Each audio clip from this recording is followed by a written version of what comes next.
premaligna. Vamos a recordar algo del cervix, ¿no? Cuando uno ve un cuello de este tipo, para algunos podría ser un cuello normal, pero para los, si decimos que este es un cuello de una mujer en edad fértil de unos 25 años, este es un cuello normal totalmente, ¿no? A pesar de lo que se ve aparentemente, ¿no? Una zona media roja al medio, zonas blancas, si le hacen una colposcopía, ustedes ya saben que se pone dos sustancias ahí, pero eso es simplemente un ectropion propio de la edad con metaplasia escamosa propia de la edad. O sea, esto es un cuello fisiológicamente normal, y eso es lo que vamos a tratar de incidir y reconocer hoy día. Recordemos que el cuello en promedio mide 3,5 cm, ¿sí? Se hizo un estudio hace varios años en la que en el mundo se determinó eso, ¿no? De 2,5 a 4,5 el cuello es normal. 2,5 cm es un cuello promedio. La mitad y el cuello está cortado por la vagina, no cortado, sino llega a dividirse en dos porciones, ¿no? Una porción vaginal, que es el llamado hocico de Tenca, es lo que vemos cuando ponemos un espéculo, y una porción abdominal o pélvica, como quieran decirle, que está para adentro, ¿no? Entonces, acá vemos en los gráficos eso, ¿no? La porción vaginal y la porción pélvica, ¿sí? El hocico de Tenca es lo que vemos a la especuloscopía. Este es el pececito, este es el pez Tenca. No sé en qué se parece, pero así le llaman. Conforme va avanzando la edad en las chicas, desde que nacen, recuerden que el cuello pues es mitad del útero, ¿no? Como vemos en el gráfico. En la pubertad va cambiando un poco eso, ya de adulta es de 2 a 1, ¿no? 2 a 1, tienen sus hijos y ya en el climaterio vuelve a tener la característica en tamaño de cuando era niña, ¿no? Niña, por atrofia de los genitales, tanto externos como internos. Entonces el útero se hace chiquito, se hace pequeño, atrófico, involuciona. Recordemos que el útero está en la cavidad pélvica sostenida por varios ligamentos. Estos ligamentos vienen de atrás. El más conocido, recuerden, es este ligamento uterosacro. Miren, viene de sacro, S2, S3, hacia prácticamente istmo y cuello, como vemos acá, estos dos ligamentos blancos. Por los costados, ¿quién viene? Los ligamentos cardinales, ¿sí? A través del ligamento cardinal, aparte de otras estructuras, vienen los vasos uterinos, arteria y vena uterina. ¿Está bien? Está llegando por los costados. Y por delante está llegando el ligamento pubocervical, ¿no? O pilar de la vejiga. Los vasos que llegan al cuello también, recuerden, son ramas de la uterina, ¿no? Si nos ponemos a ver acá, la arteria uterina, después de salir de la hipogástrica, se divide en dos ramas. Acá no está muy claro, pero se divide en dos ramas. Una que va hacia arriba, que es la útero-ovárica, y otra que iría hacia abajo, la cérvico-vaginal. La que va hacia arriba y la que va hacia abajo, ¿no? Y luego la otra pues se une con la ovárica más arriba. Entonces eso es, acá se ve mejor, si se quiere, la división de la arteria uterina en una rama superior que se va arriba, la uterovárica, y la que va abajo, la cérvico-vaginal. Entonces, la cérvico-vaginal irriga el cuello, como su nombre dice, rama directa de la uterina. Rama directa de la uterina, acuérdense. Y además tenemos ganglios, ¿no? Acá están los nombres de los ganglios pélvicos, ¿sí? Con nombres que estamos viendo acá, eso lo habrán visto en cáncer, eso se ve en cáncer de cervix. ¿Por qué? Porque es importante saber esto y tratar de acordarnos, porque cuando hay un cáncer de cervix, ¿sí? Ya una vez que sale de cuello y empieza a invadir, una de las estructuras que primero invade son los ganglios. Primero los pélvicos, acá vemos, miren los pélvicos, hasta tenemos de la ilíaca, obturador, paracervicales, inguinales, todos estos son considerados los pélvicos. Y luego más arriba tenemos los aórticos, pero le llamamos los paraórticos, están alrededor de la aorta. Acá vemos en un gráfico cómo estarían los ganglios paraórticos, ¿sí? Eso me va a dar otro estadiaje, ya ustedes han llevado esa clase, ya sería un estadio 3C. Acá en 3B, ganglios pélvicos, ¿no? Ganglios pélvicos. Entonces, para recordar que ya cuando sale a ganglios es más de 3 en estadiaje, ya no es quirúrgico para nada del mundo, ¿no? E histológicamente, recordemos también, esto lo hemos hablado en obstetricia, el cuello es 80% de colágeno. Por eso es que tiene esa dureza. Cuando uno evalúa un cuello fuera del embarazo, en cualquier paciente, en cualquier mujer, es duro. 80% de colágeno, ¿no? 10% de músculo, o sea, no tiene nada de músculo, y proteína-glucano, ¿no? Varias sustancias. Ácidos hialurónicos de los más importantes, porque en el embarazo les han explicado que se destruyen los puentes de colágeno, por eso que se reblandece el cuello en esa etapa de los pródromos, y el ácido hialurónico sube, aumenta su cantidad, esto jala líquido y relaja, perdón, hace que el cuello se reblandezca, ¿no? Pero ahorita estamos en ginecología, entonces recordemos esto, la dureza del cuello la da el colágeno, que es un 80%. Y el epitelio que cubre al cuello, tenemos dos epitelios, ¿no? Uno es el epitelio poliestratificado plano no queratinizado, es el externo, el exocervix. Es nuestra piel sin queratina, que tiene 4 capas, como vemos acá. La basal, la parabasal, intermedia y la superficial. Acuérdense eso. Basal, parabasal, intermedia y superficial. Es como piel sin queratina. ¿Estamos? Listo. Y el endocervix es cilíndrico simple, como vemos en estas fotos, en estos gráficos. Cilíndrico simple con sus núcleos que se van hacia la base. ¿Sí? Tiene esa característica este epitelio. Y además en este epitelio se van a formar muchas glándulas endocervicales que forman moco. Ya hablamos de eso. Hay diferentes tipos de glándulas, L, P, G, F, que secretan diferentes tipos de moco. En ese endocervix, ojo, en ese epitelio cilíndrico, tenemos, ¿no?, lo que se llama la célula de reserva. Vemos esta celulita celeste ahí entre las células epiteliales, entre las células cilíndricas. Vemos en la base, se ve, ¿no? Acá también las flechas estarían marcándonos las celulitas de reserva. Las demás son las cilíndricas, ¿está bien?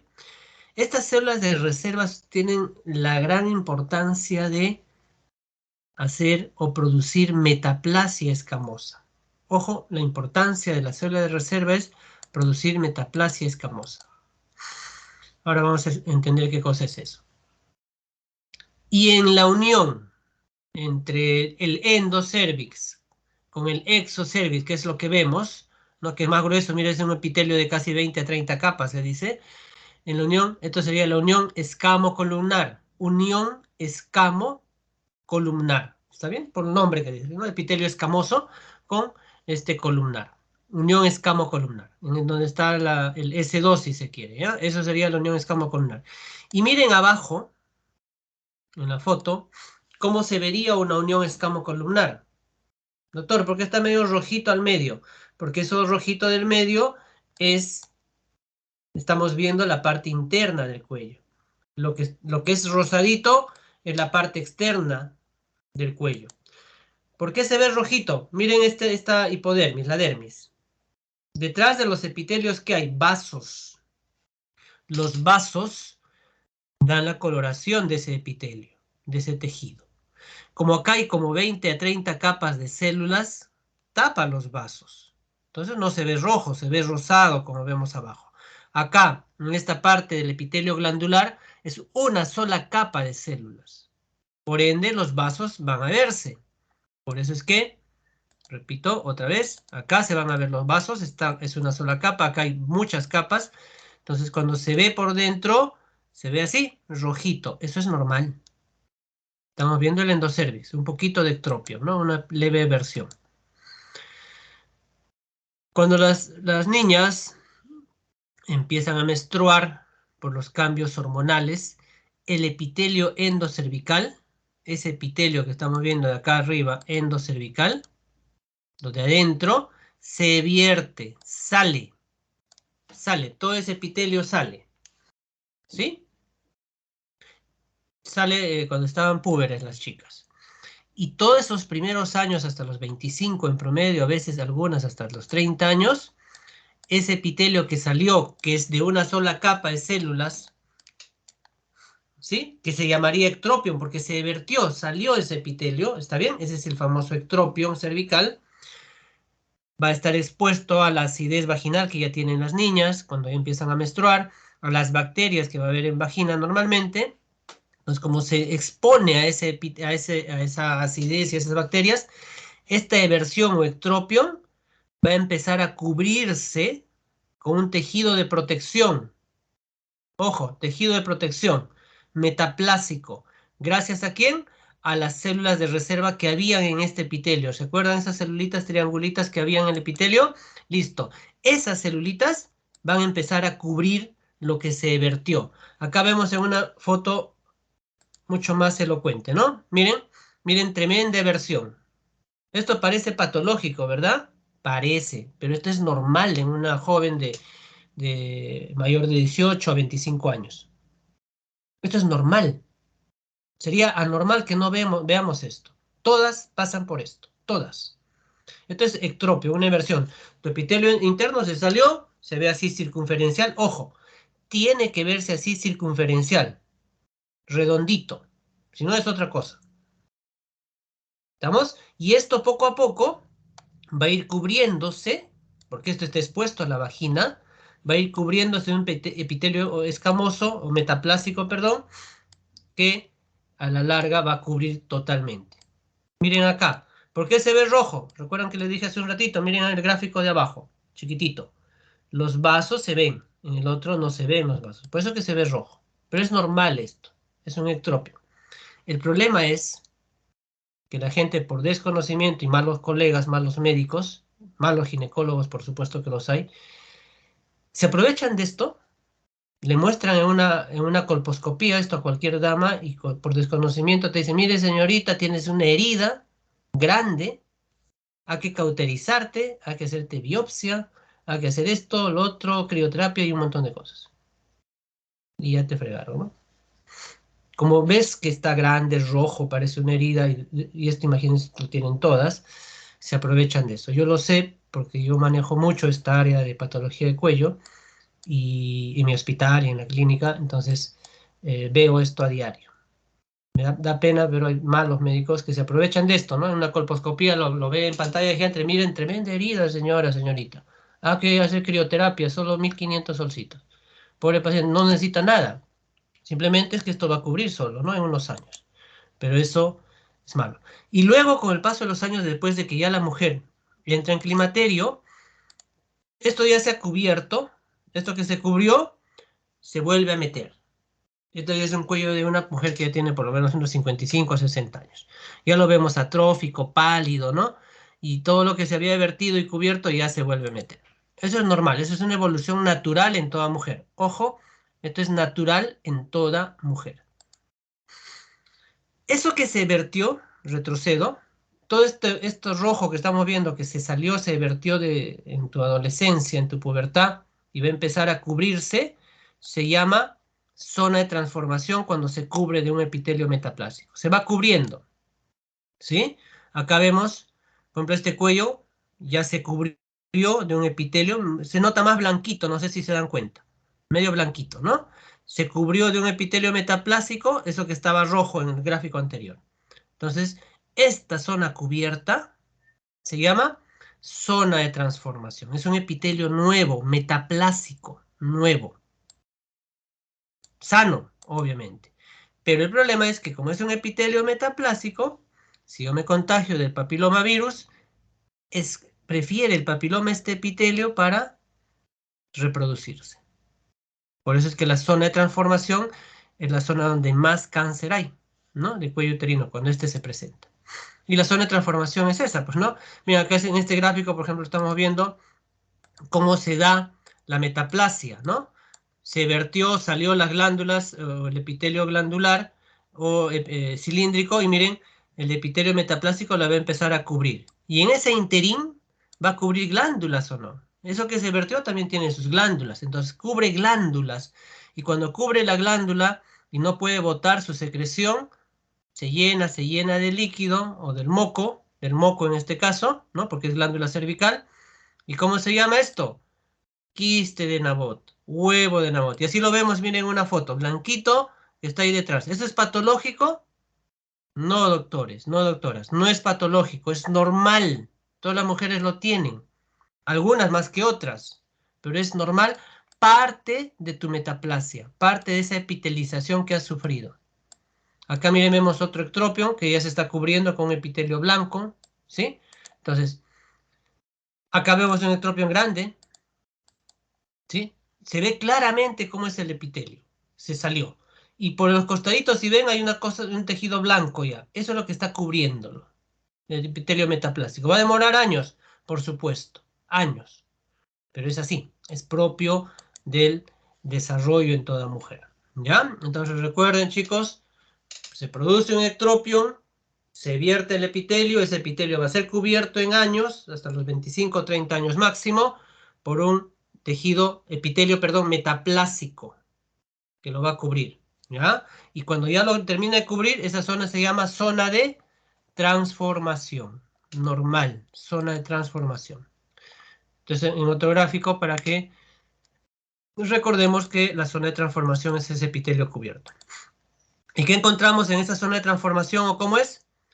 El orificio, sí, pues recuerdan que hablábamos de una unión escamo-columnar en uno de los gráficos. Acá está bien. La unión escamo-columnar, ¿dónde quedó? Ya afuera, ¿no? Lejos. Hay una nueva unión escamo-columnar y todo lo demás ha sido cubierto por tejido metaplástico. Y ahí podemos encontrar quistes de Nabot. Eso es normal. Entonces, la zona de transformación entre quién y quién está, entre la unión escamo-columnar original con la nueva unión escamo-columnar. Acuérdense eso.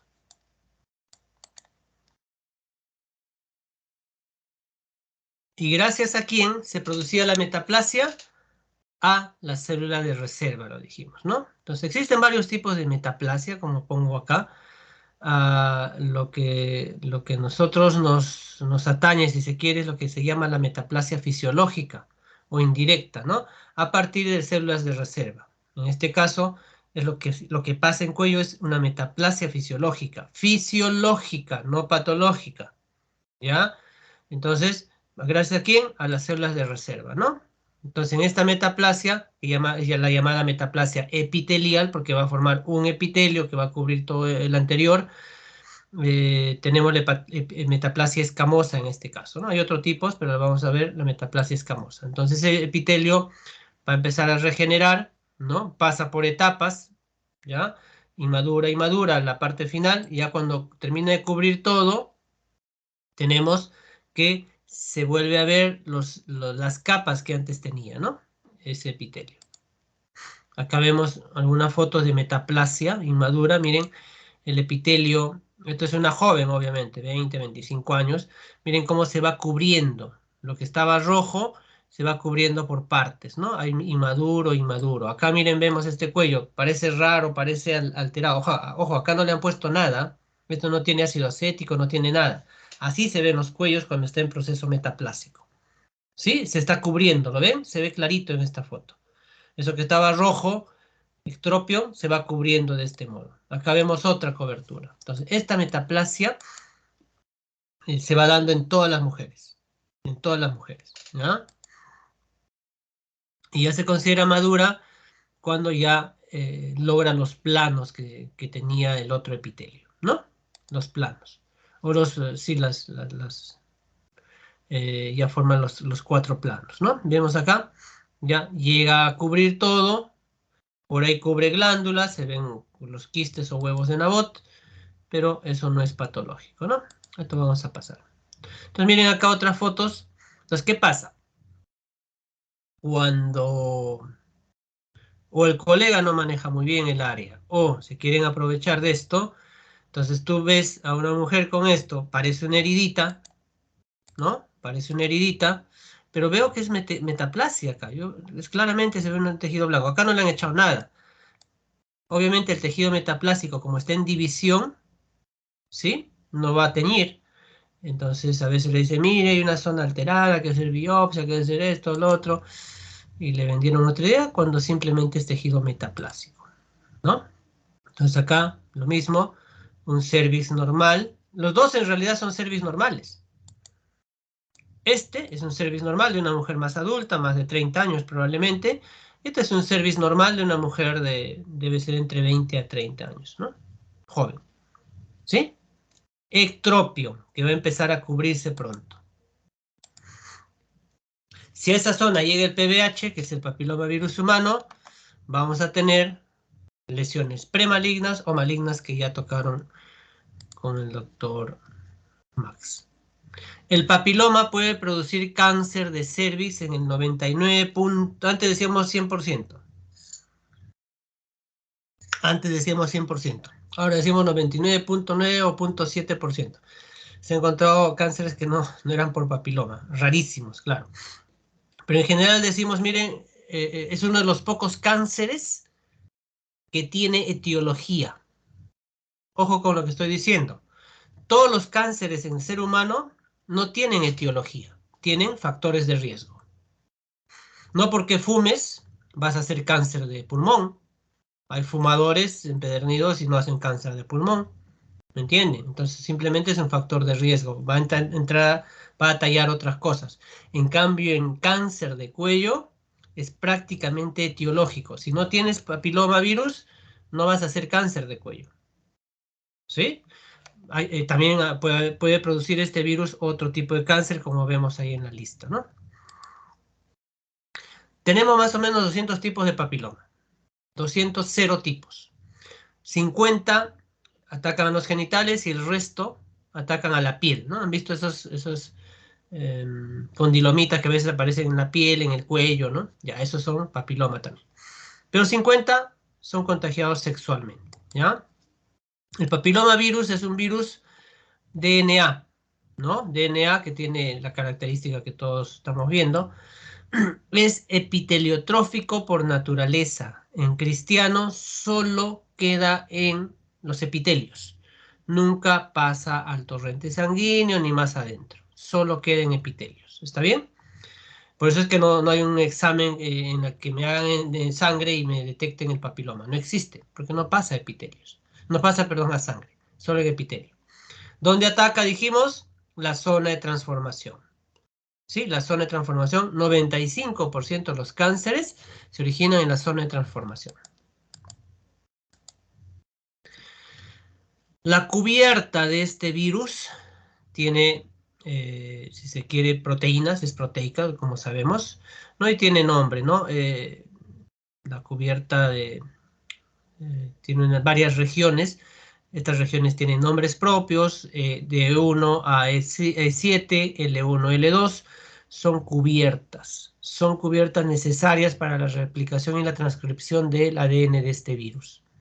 ¿Ya? Estas cubiertas son las que van a ser responsables, como vamos a ver más adelante, en que este virus se haga inmortal, hablando en fácil.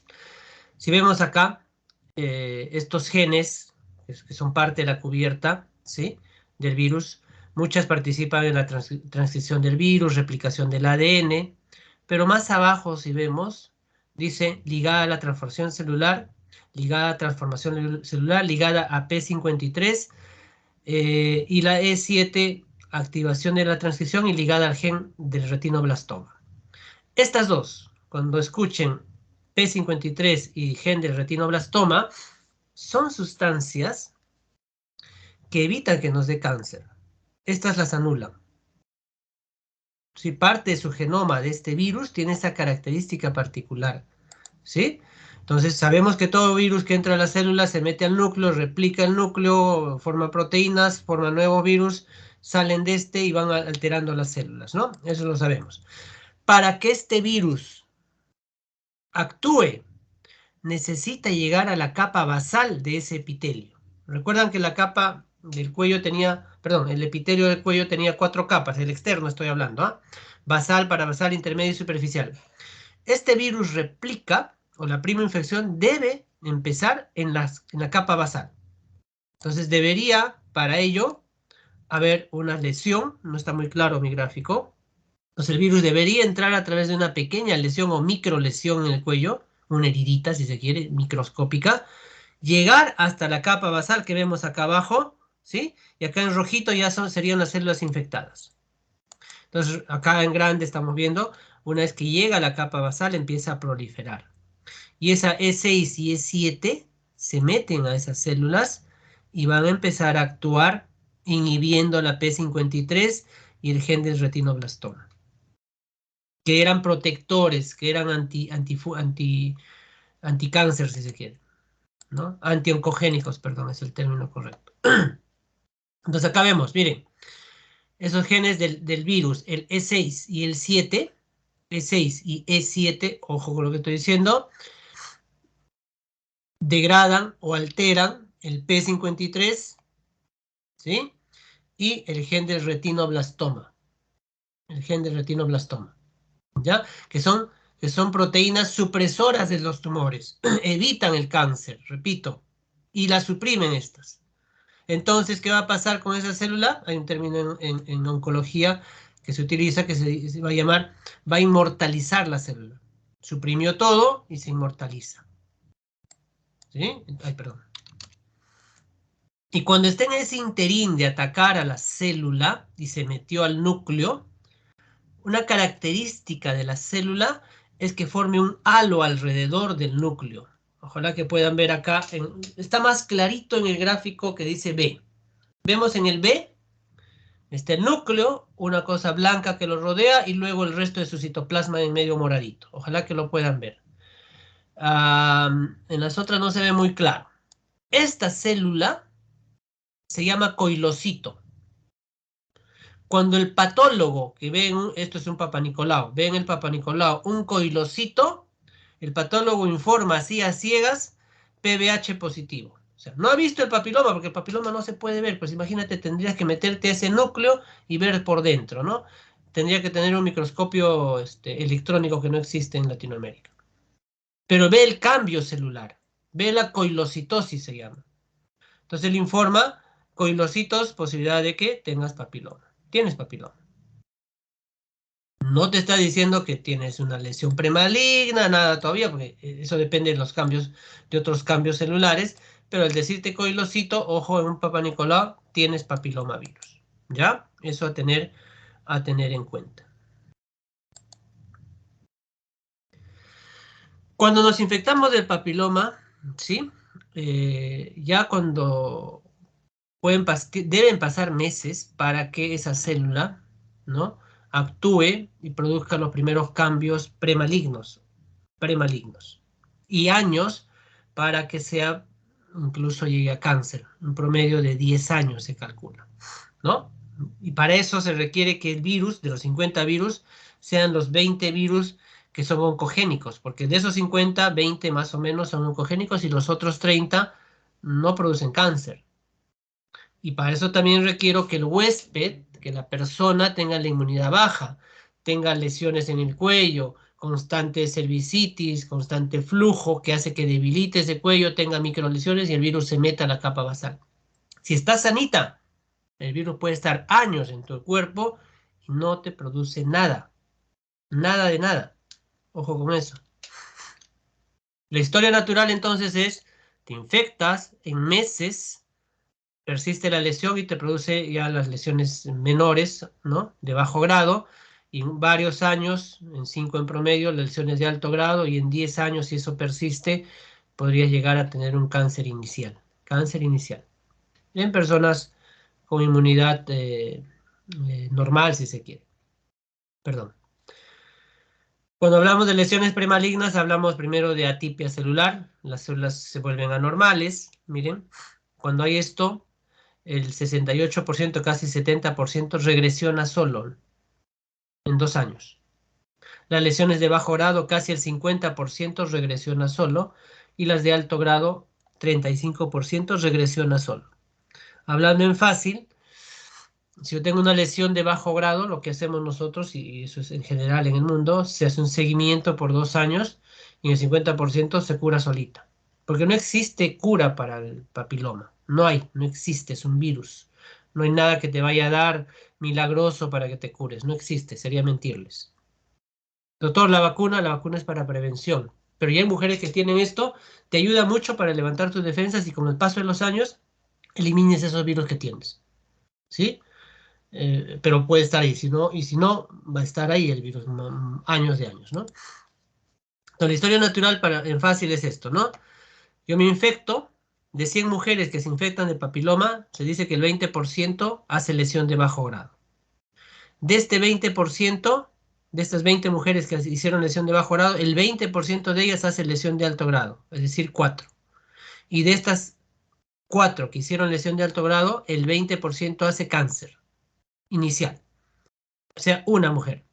En fácil, de 100, una hace cáncer. De 100, 4 hacen lesión de alto grado, que acá sí hay que hacer un procedimiento, ¿no? Pero una hace cáncer. Entonces, el que yo tenga el virus, chicas sobre todo, y van a ser doctoras y los colegas, por favor, no asustemos a la paciente. ¿Sí? ¿Tiene el virus? Sí, pero solo una hace cáncer.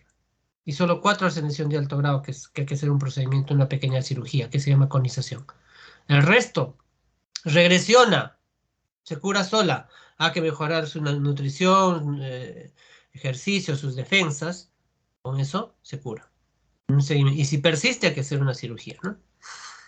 Y acá está, en números, esto probablemente lo hayan revisado también, todos los papilomas de bajo riesgo, ¿sí? Los clásicos son el 6 y el 11, que son los que producen las verrugas. Todo esto producen tipo de verrugas.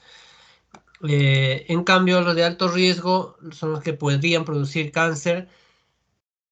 En estos virus están estas oncoproteínas E6 y E7 que inactivan las defensas, el P53 y el retinoblastoma, y las clásicas son el 16, 18, 31 y 33. ¿Sí? Son las que más o menos provocan el 75% de cánceres de cuello, ¿no? 16, 18, 31, 33.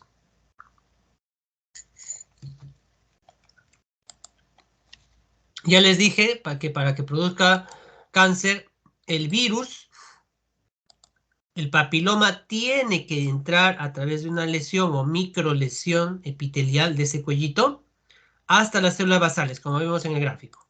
Debe llegar a la célula basal. Y ya estando en la célula basal, va a producir los cambios que estábamos hablando hace un ratito, ¿no? Prolifera y empieza a infectar a las demás. Y de acá va progresando de abajo hacia arriba, ¿no? Imagínense, de abajo hacia arriba. No rompe la membrana basal, porque debajo de las células basales está la membrana basal. Una vez que llega a progresar todo hasta la superficie, ¿no? Después de eso, puede romper o rompe la membrana basal. ¿Se dan cuenta en el gráfico, no? Va progresando, la membrana basal sigue intacta, hasta ahí todavía tenemos, esto sería un cáncer in situ, ¿no? Eso les habrán explicado el doctor Marzaleaga. Esto es cáncer in situ, abarcó todas las capas, la membrana basal sigue, mire, intacta, ahí abajito, lo blanco. Cuando la rompe, ya es un microinvasivo. Ya la rompió acá, en el último gráfico. Ahí el cáncer se convierte en invasor. Mientras no llegue a todas las capas, tenemos lesiones premalignas, ¿no? La NIC1, NIC2, NIC3, que ahorita vamos a recordar. Entonces, eso a tener en cuenta en la patogenia de esta infección, este cáncer. Esto en otro tipo de gráfico, ¿no? Lo mismo, llega a la membrana basal, perdón, a la capa basal, la infecta, va subiendo. Cuando llega a los 3 epitelios, tenemos una lesión de alto grado y si rompe la membrana, ya un microinvasor. Acá también en otros gráficos de lo mismo, ¿no? Acá visto la lesión de bajo grado, solo ha abarcado basal y parabasal. La lesión de alto grado, basal, parabasal, intermedia, y está llegando a la superficial. Y cuando ya se rompe la capa basal, tenemos que es un cáncer microinvasor. Eso ya han revisado el estadiaje del cáncer microinvasor y todo. Eso es lo que se ve. Rompe la membrana, es en milímetros eso, ¿no? Y eso es lo que se va evaluando, ¿no? En este gráfico vamos a recordar algo, ¿no? No es lo mismo decir o la nomenclatura de citología que la nomenclatura de la histología, ¿no?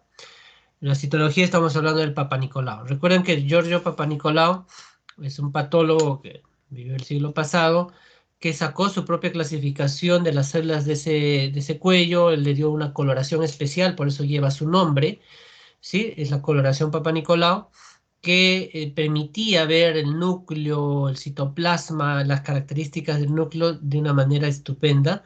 eh, y es que se veía todos esos cambios, incluso nucleares, ¿no? Entonces él le dio el nombre, inicialmente le dio en números romanos del 1 al 5, no se usó mucho, más bien se usa el sistema Bethesda para eso, ¿no? Actualmente usamos el sistema Bethesda cuando hay atipia escamosa, decimos ASCUS, atipia escamosa. Ya el precáncer se habla de lesión de bajo grado y lesión de alto grado, para lo que en histología sería NIC1, lesión de bajo grado, y NIC2, NIC3 y cáncer in situ, lesión de alto grado, y cáncer es cáncer. Si, le hago una biopsia, ¿sí? El patólogo me tiene que informar como NIC, neoplasia intraepitelial, ¿no? Cervical. NIC1, NIC2, NIC3, y ahí yo sé que el NIC1 es una lesión de bajo grado, NIC2, NIC3 y cáncer in situ es una lesión de alto grado, ¿no? Entonces, eso tengo que tener bien claro, ¿ya? Y esto es lo mismo de la patología premaligna, ¿no? La patología premaligna va desde atipia escamosa, ¿no? Hasta lesión de bajo grado, alto grado y cáncer in situ, inicial. Pero hay un término que no nos olvidemos, no nos confundamos, perdón. Cuando vean ASC con H, significa que no se descarta lesión de alto grado. En estos casos, cuando pone el patólogo este AS con H, por ahí ha visto alguna célula que ya le parece algo malo, un cáncer, pero no tiene otras más como para dar el diagnóstico definitivo. Pone esto como para nosotros descartar, hay que hacer una biopsia, obviamente, y muchas veces, las veces que yo he visto AS con H, siempre ha salido algo más. Cáncer in situ, cáncer ya incluso microinvasor, ¿no? Entonces, no es lo mismo ASCUS, que es casi nada, a un AS con H, ¿no? Y otra, la atipia glandular. Cuando vean AGH o AGUS, que sería atipia glandular, no es lo mismo que atipia escamosa.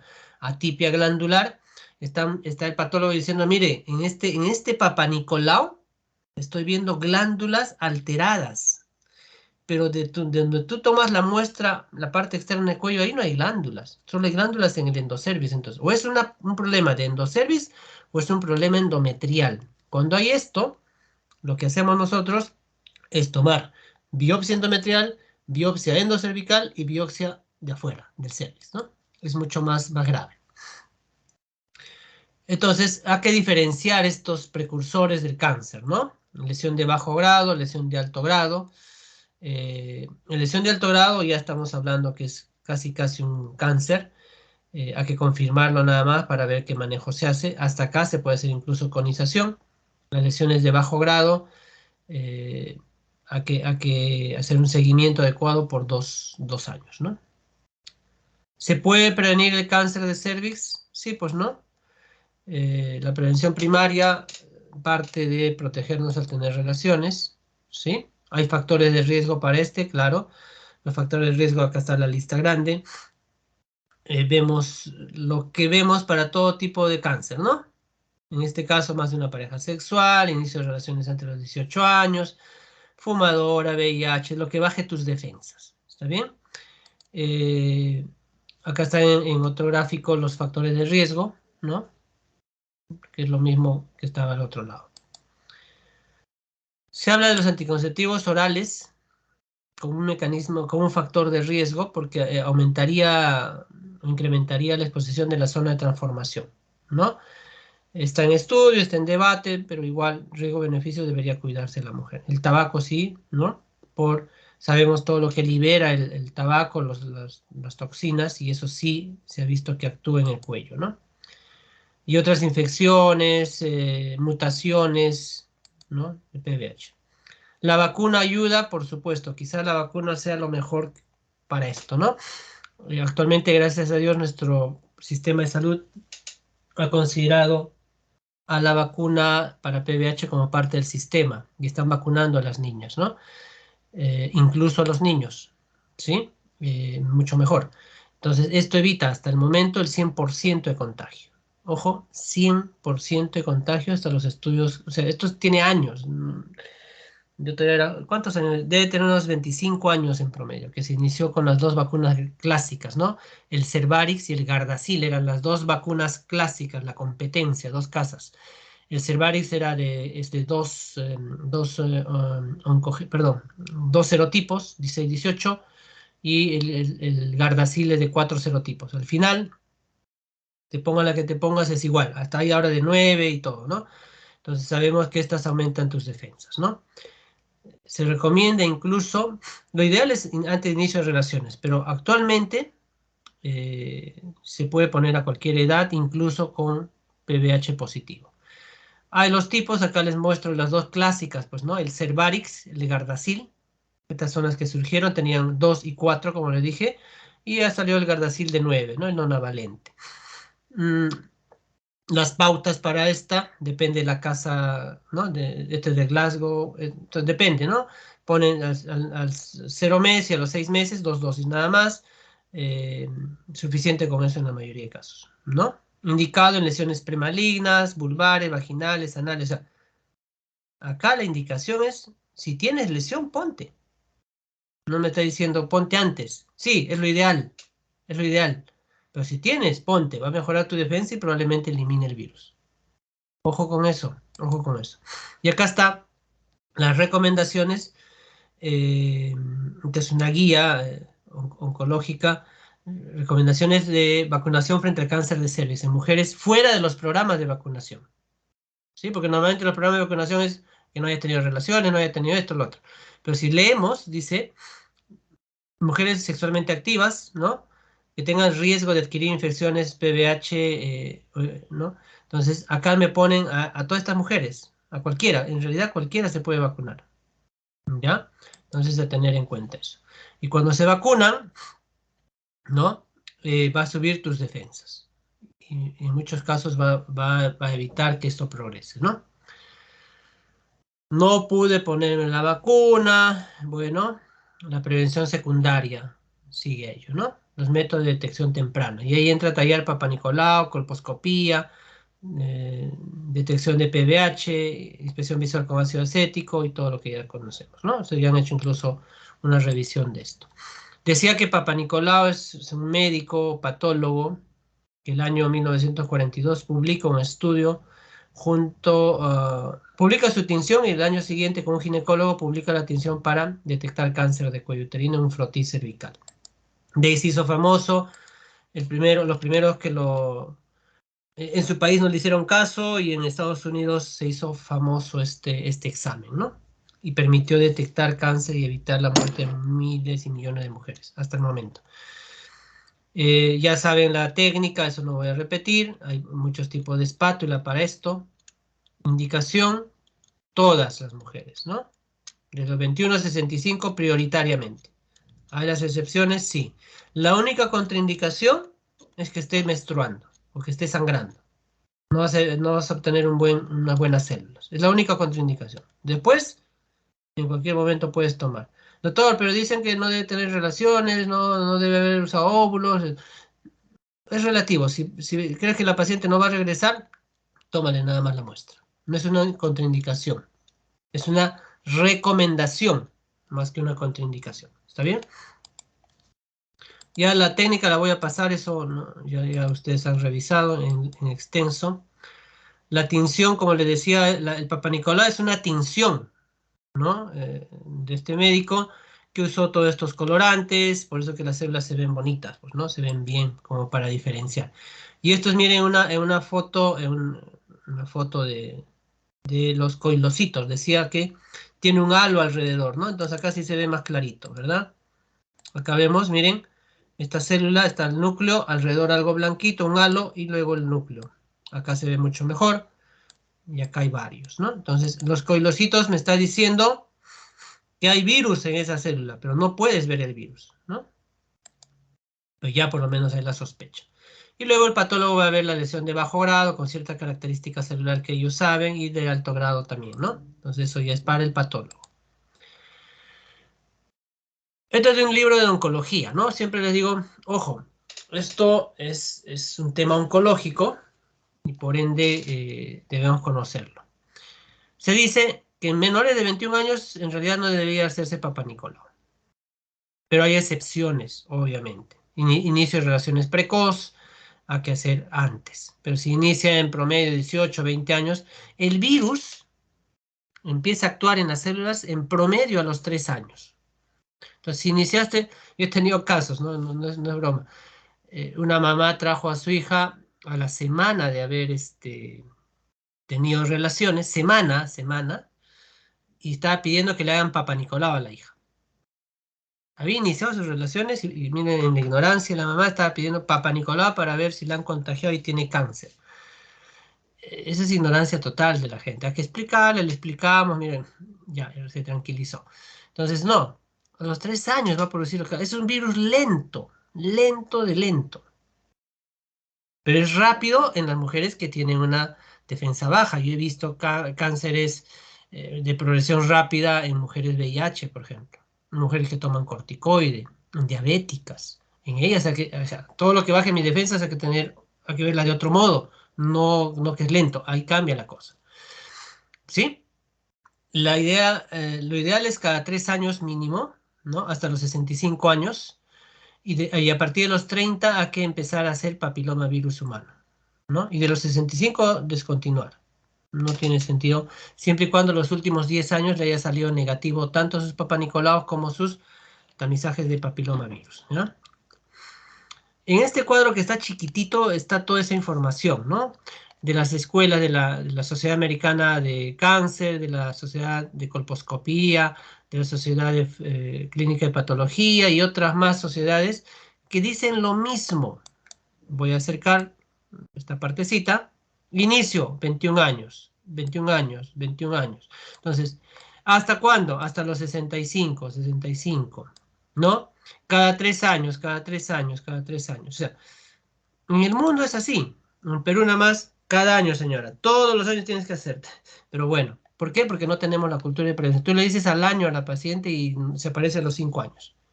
¿Sí? Pero no es la recomendación mundial. Eso quiero que lo tengan claro, ¿ya? Esto ya les mostré, ¿no? Esto es lo que nos va a informar el patólogo es a través del sistema Bethesda, ¿ya? Y este gráfico es lo más importante de esta parte. En Bethesda la nomenclatura nos va a decir Ascus, ya dije que era esa tipia escamosa, ¿no? As con H, nos dicen atipia escamosa, pero no descarto alto grado. He visto algo que me parece que es algo malo. AGC o Agus, también algunos informan como Agus, atipia glandular. Ya les dije, he visto glándulas alteradas. Luego viene lesión de bajo grado, lesión de alto grado y cáncer in situ. ¿Está bien? Eso te van a informar por Papa Nicolau. Ojo. Entonces, yo tengo un Papa Nicolau con Ascus, ¿qué tengo que hacer? Tengo 3 posibilidades para informar a mi paciente. Señora o señorita, podemos repetir la prueba en 6 meses, o podemos hacer una colposcopía o tipificar papiloma si tienes más de 30 años. Lo que yo recomiendo es que de una vez se haga la colposcopía, de frente. As con H, pasa colposcopía. Agus, ya les dije, Agus es algo especial porque es glandular. ¿Ahí qué hacemos? Pasa colposcopía, pero le vamos a hacer su biopsia endometrial, su biopsia endocervical, que se llama legrado endocervical, y además, si en la colposcopía veo una lesión externa, una tercera biopsia. Yo he tenido muchas pacientes con este diagnóstico que le he hecho triple biopsia. Y un par me salió cáncer endometrial, imagínense. Cáncer endometrial. No es juego este Agus, ¿ah? Lesión de bajo grado pasa colpo, lesión de alto grado pasa colpo y cáncer in situ pasa colpo. En general, entonces, chicos, chicas, tengo un Papa Nicolau alterado.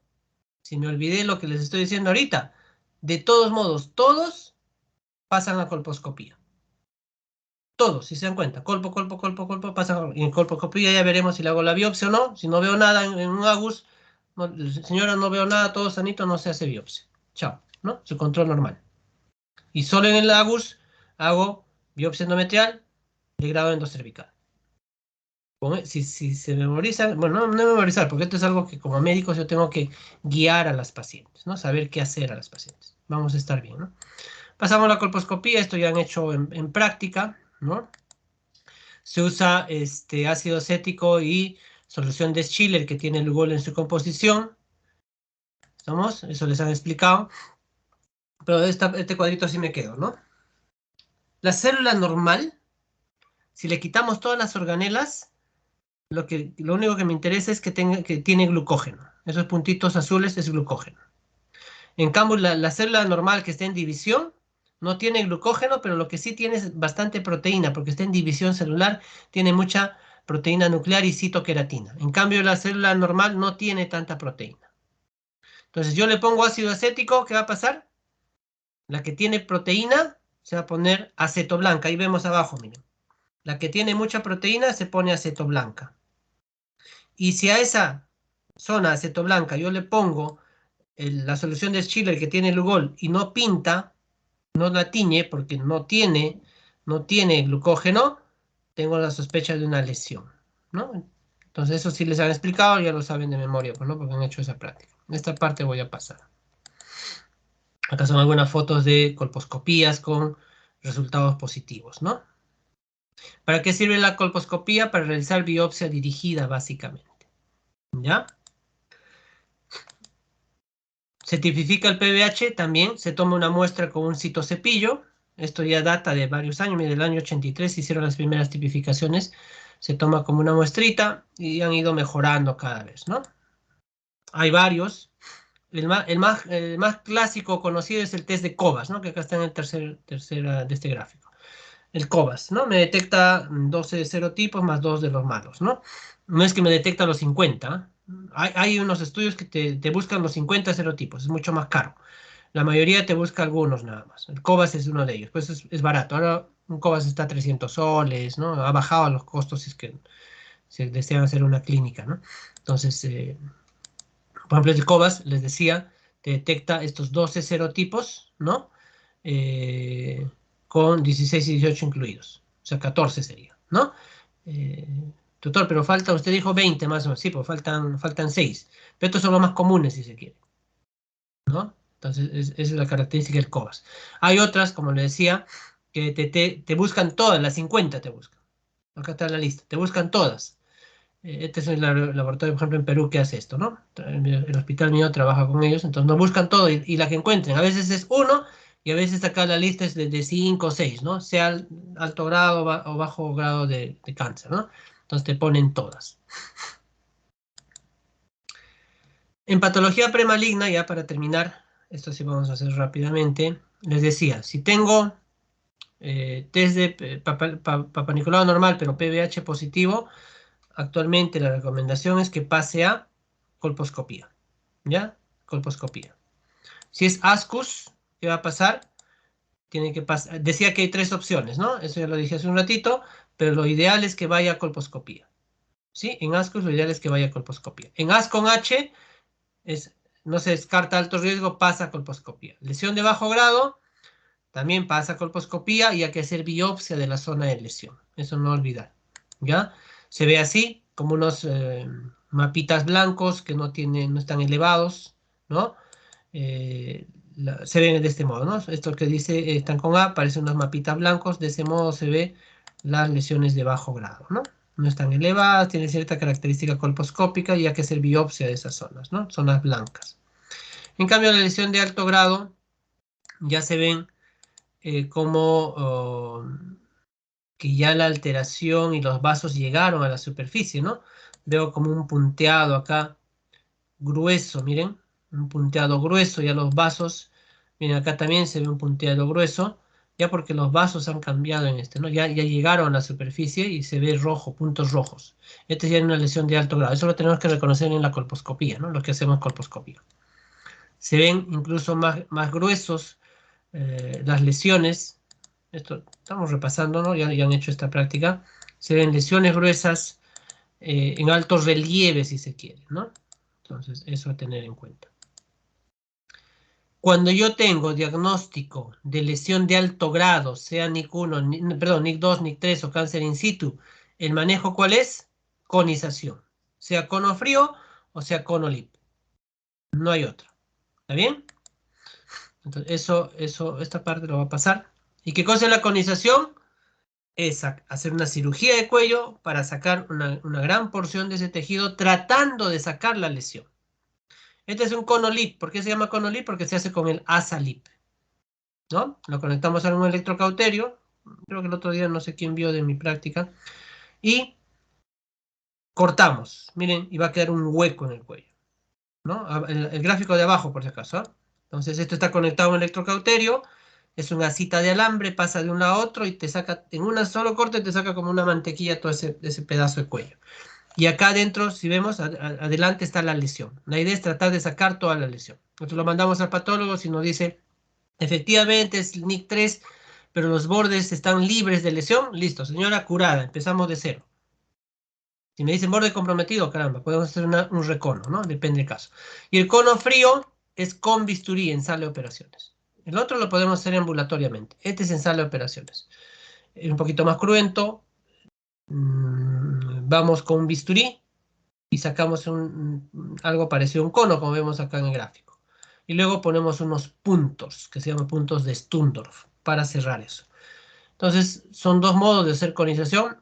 En la evaluación es que decidimos a quién le conviene uno o a quién le conviene otro. No es que uno sea mejor que el otro, los dos son igual de buenos, pero sino que depende de la característica del cuello, la edad de la paciente, decidimos por uno o por otro, ¿no? Este en otro gráfico es el conolip, mire, de un lado a otro vamos cortando y sale como una pequeña cúpula, ¿no? Y el cono frío sale como un cono, como estamos viendo aquí en el gráfico, ¿no? Entonces eso ya lo han revisado ustedes, han tenido incluso una práctica de esto. Y eso se envía al patólogo para que nos diga si todo está bien. Muy bien. Hasta ahí, chicos, por lo demás es cáncer, creo. Muy bien, preguntas. Aunque este tema ya lo han revisado en algunos casos, pero alguna pregunta si tuvieran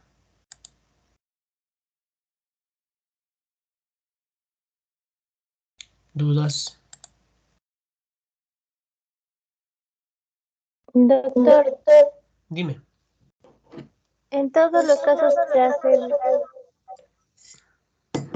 biopsia? En todos los casos de colposcopía, algo así te entendí. Sí, sí, de colposcopía.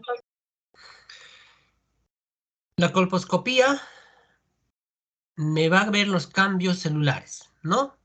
Con el ácido acético ya les dijeron que va a producir, si esa célula tiene proteínas nucleares y citoqueratinas, la va a cambiar, va a virar y se va a tornar acetoblanca, ¿no? Y la confirmo con el Lugol. Si yo veo una lesión por colposcopía, tomo la biopsia. Si no veo lesión, no podría tomar una biopsia. ¿De dónde tomo? Pero si ya tengo confirmado, te pongo un ejemplo, ¿no? Lesión de alto grado por Papa Nicolau. Hago colposcopía, no veo nada. ¿Dónde está la lesión? Está dentro de repente. En ese caso ya el que hacen, nosotros los que hacemos esto decimos, ya, si no veo nada, pero acá tengo mi Papa Nicolau positivo, está dentro, pues. Lo que hacemos es legrado endocervical. Así se llama, LEC. Legrado endocervical. Ahí está de repente el problema. No lo veo, no está afuera, está dentro. Y más aún si es adulta. Recuerden que lo que se había vertido en la adulta se vuelve a meter. Más de 50 años. Entonces en ellas los cánceres inician adentro, no afuera. En jóvenes como ustedes inicia afuera y no adentro. Es al revés. Entonces ahí sí depende de tu criterio. Eso ya es criterio del médico. Yo al menos, si hace esto, hacemos un legradito endocervical para tomar una muestra de biopsia. Pero te pongo otro ejemplo, ¿no? Lesión de ascus. ¿Ya? Y no veo nada, ahí no tomo nada. ¿De dónde? No tiene sentido tomar, ¿me entiendes? Entonces va a depender de si es positivo o no mi resultado de la colposcopía, lo que vea, no lo que vea, no en todos los casos. En una tipia glandular, ahí sí, así la colposcopía esté normal, tengo que hacer biopsia endometrial y biopsia endocervical. Sí o sí. Así por fuera esté normal, no importa. Con 2 biopsias se tiene que ir la paciente. Y si encima en mi colposcopía veo una lesión afuera, 3 biopsias. Solo en ese caso. ¿Está bien? Pero no en todas se hace biopsia, no necesariamente, no necesariamente. Mm, Gracias, doctor. Y de células escamosas, entonces, Puede que no te hagan, ve, porque si no veo lesión, eran no se necesita hacer biopsia. un ascus negativo, dijo, o un ascus positivo. O sea, ascus Sí, estamos diciendo necesito que ver. si en tu Papá Nicolau, en el Papá Nicolau sale ascus, pasa a colposcopía. En la colposcopía, si no se ve lesión, no se hace nada. No se toma biopsia, no se hace nada. Simplemente sabe que sí, tiene cierta atipia celular, pero sabe que no hay lesión, así que hay que hacer sus controles nada más. A los 6 meses y así le van a ir citando, ¿no? Gracias.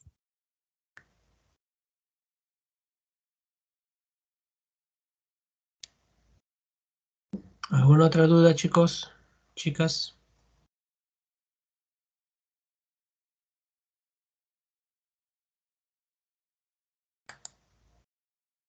¿Dudas? ¿Dudas existenciales? Nada. Bueno, yo supongo que ya este tema, como lo han tocado en la práctica, ya saben un poquito más. Espero, en el examen lo demostrarán.